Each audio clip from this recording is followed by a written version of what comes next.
أما بعد فأعوذ بالله من الشيطان الرجيم. بسم الله الرحمن الرحيم. وما أرسلناك إلا رحمة للعالمين. صدق الله العظيم. اللهم صل على سيدنا محمد وعلى آل سيدنا محمد وبارك وسلم. اللهم صل على سيدنا محمد النبي الأمي وعلى آله وأصحابه وسلم.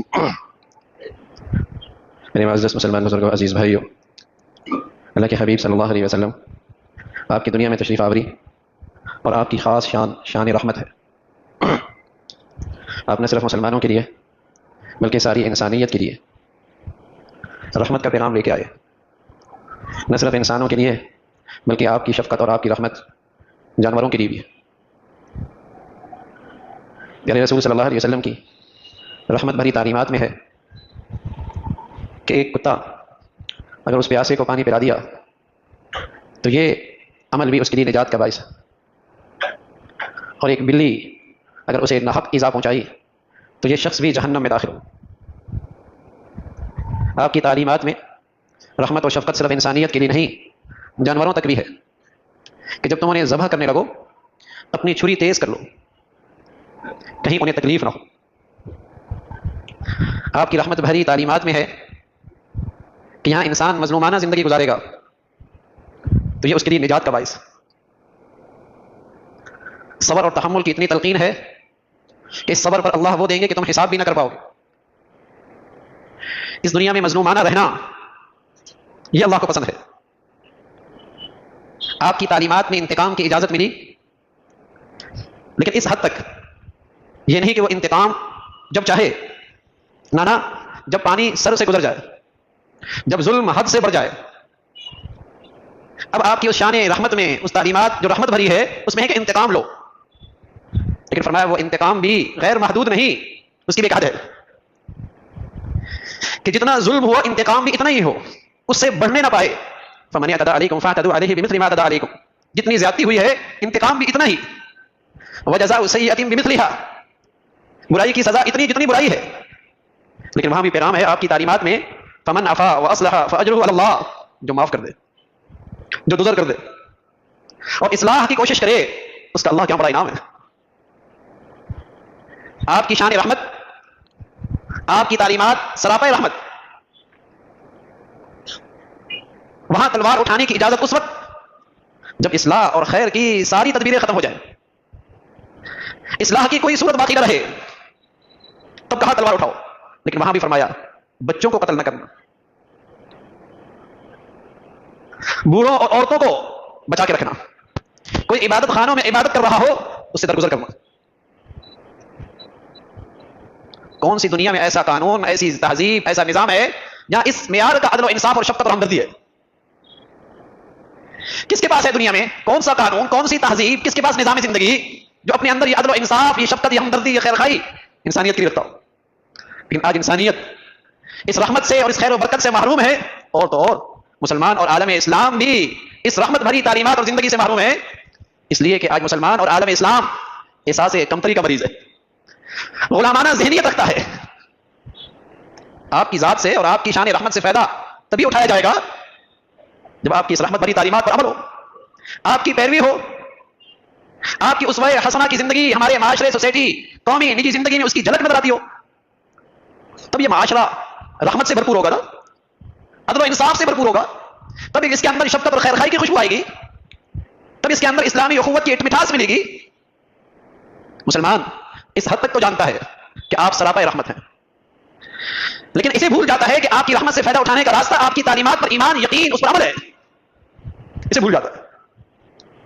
غلامانہ ذہنیت کا نتیجہ یہ ہے کہ ہم یہ سمجھ بیٹھے کہ ہم اپنے مسائل کو حل نہیں کر سکتے، ہم غیروں کی نکالی کے بغیر ترقی کر ہی نہیں سکتے۔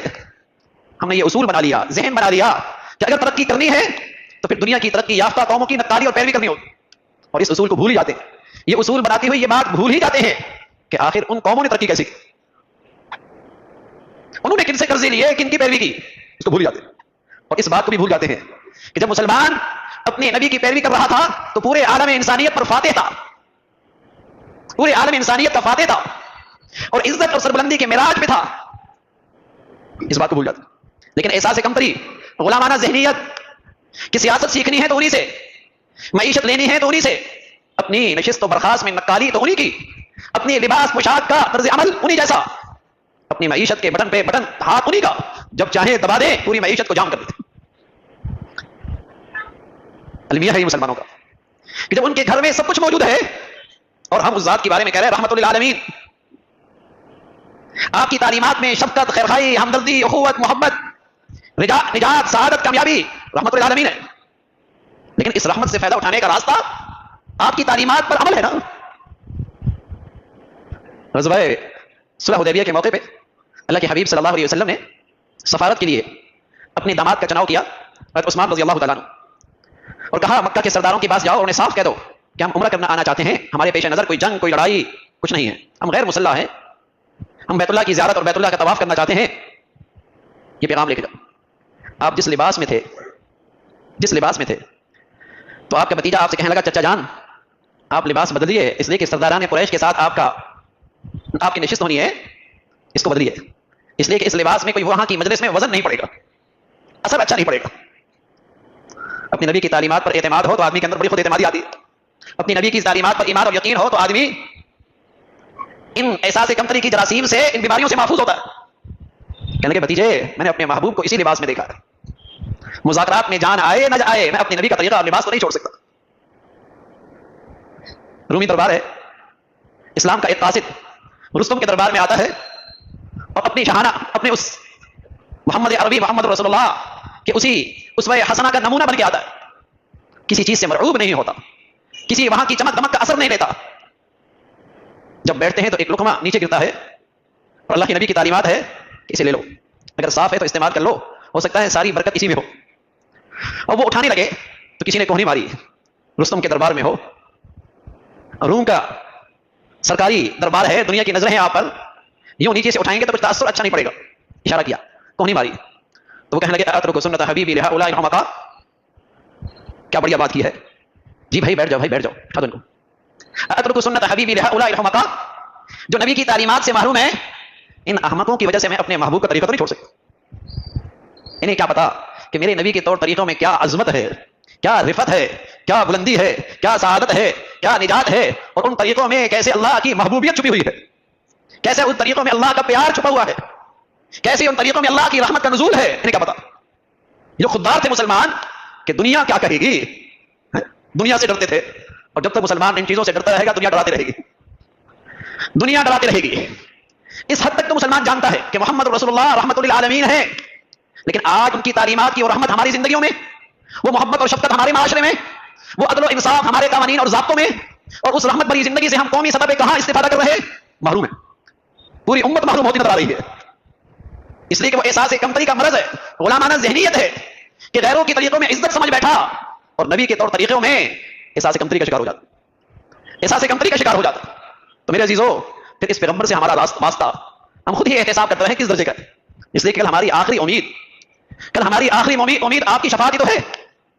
حوض کوثر پہ آپ کے دربار میں حاضری اور حوض کوثر کا جام پینا یہی ہماری آخری امید ہے. لیکن اگر اللہ کا رسول وہاں شکایت کر بیٹھے،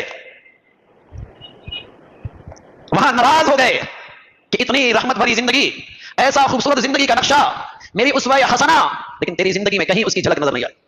نہ معاملات میں، نہ معاشرت میں، نہ غمی خوشی میں، نہ گھر میں، نہ بازار میں، اور نہیں قومی سطح پہ. ہم سمجھ بیٹھے کہ محض اس کے تذکرے ہی کافی ہے.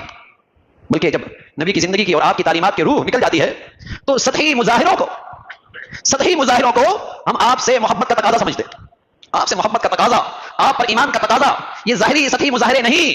اس کا تقاضا تو یہ ہے کہ میرا ظاہر باطن اس میں آپ کی اسوہ حسنہ کی جھلک نظر آئے، میری غمی خوشی میں آپ کی زندگی کا نور نظر آئے، میرے دل کے اندر آپ کی قوانین عدل و انصاف ان کی جاری کرنے کا طلب پیدا ہو جائے. اس محبت کا تقاضا، ایمان کا تقاضا تو یہ ہے. تو میرے عزیزو رسول کریم صلی اللہ علیہ وسلم شان رحمت لے کے آئے، لیکن انسانیت اس شان رحمت سے فائدہ تبھی اٹھائے گی جب آپ کی تعلیمات پر عمل کرے. اور روئے زمین پر جن انسانوں نے اور جن اللہ کے خوش نصیب بندوں نے آپ کی تعلیمات پر عمل کیا، دنیا نے دیکھا کہ جب ان کی پہلی مردم شماری ہوئی ان کی تعداد 500 تھی، جب دوسری مردم شماری ہوئی ان کی تعداد 700 تھی، اور جب ان کی تیسری مردم شماری ہوئی ان کی تعداد 1200 یا 1500 تھی. دنیا نے دیکھا وہ شان رحمت کو لے کر، رحمت بھری زندگی کو لے کر جدم قدم اٹھاتے ہیں، امن اور سلامتی کا جھنڈا لہراتے ہیں. اس لیے کہ ان کی اپنی زندگی اس خوبصورت زندگی کا نمونہ تھی. وہ جدھر نکلے انہوں نے امن و سلامتی کے جھنڈے لہرائے. اور آج رحمت والے نبی کی زندگی سے، اس رحمت بھری زندگی سے ہم معروم ہوئے. تو اوپر سے لے کر نیچے تک، قومی زندگی سے لے کر اپنی نجی زندگی تک سب بکھرتے نظر آتے ہیں، سب بکھرتے نظر آتے ہیں اور سب ٹوٹ پھوٹ کا شکار نظر آتے ہیں، اس لیے کہ ہم نے اس خوبصورت زندگی کی نعمت کی قدر نہیں کی۔ تو میرے عزیزو، اس رحمت بھری زندگی میں آج بھی یہ طاقت موجود ہے، وہ سکہ کھوٹا نہیں، وہ سکہ تو قیامت تک کے لیے ہے، وہ خوبصورت زندگی تو اللہ نے قیامت تک کے لیے دی ہے، جو اسے اختیار کرے گا وہ فلاح اور سعادت کی منزلیں طے کرے گا۔ تو میرے عزیزو، اللہ کے نبی سے سچی محبت اور آپ کی شان رحمت پر ایمان اور یقین کا تقاضا یہ ہے کہ آپ کی رحمت بھری زندگی کے اندر زندگی میری زندگی میں نظر آئے، قدم قدم پہ میں اپنی نبی کی پیروی اور نقالی کرنے والا بنوں۔ اللہ تعالیٰ یہ دولت اور یہ سعادت ہم سب کو نصیب فرمائے۔ وآخر دعوانا الحمدللہ رب العالمین۔